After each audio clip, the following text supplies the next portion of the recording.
Carmel Snow through the sense of Christian Dior, because Christian Dior Hmm. designer, and like you said, we tend to focus on the history of the designers but not on the history of everyone else who makes the designer.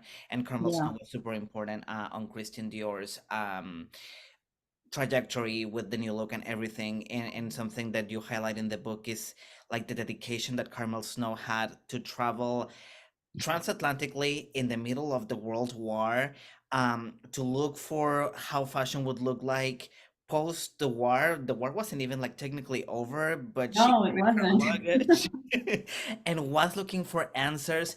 So I was like asking myself, do you like, was this work ethic? Was she trying to prove herself?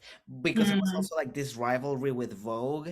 Oh Um, yeah, what do you yeah. think it was? Maybe a little bit of everything? I think that she had this reputation as being almost like a bit witchy.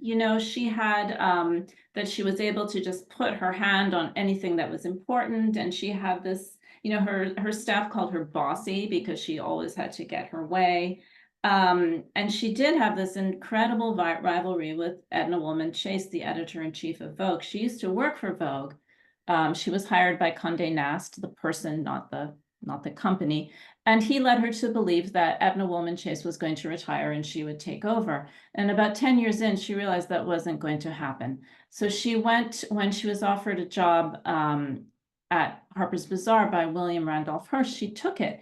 At this time, Vogue and Bazaar were like two countries that were, in a permanent state of hostility. They didn't talk to each other, they didn't get on. So when she left, it was like it was treasonous to the people at Vogue. And even 25 years after she had gone, when she was about to retire, and there were people were writing articles about her, someone called Vogue and wanted to get a quote about her. And what one of the editors there said was, to talk about fashion from the point of view of Carmel Snow is like talking about American history from the point of view of Benedict Arnold. They still 25 years later had not forgiven her.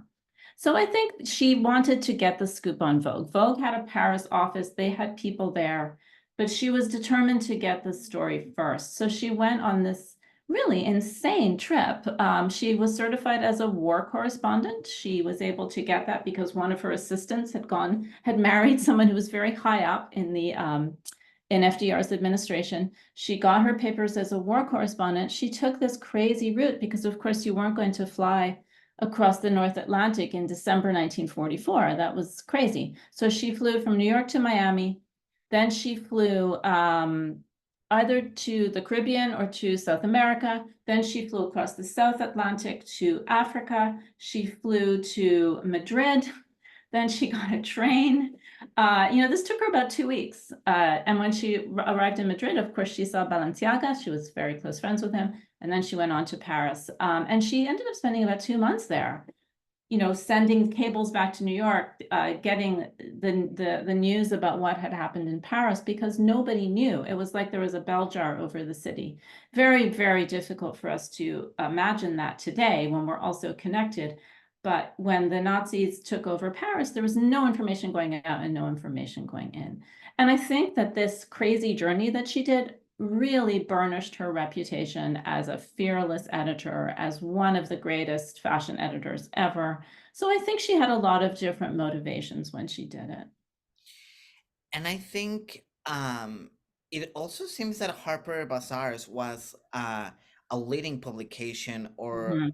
at least in a very competitive level with Vogue. Is that Yes. a fair assumption? Yeah. Yeah. It was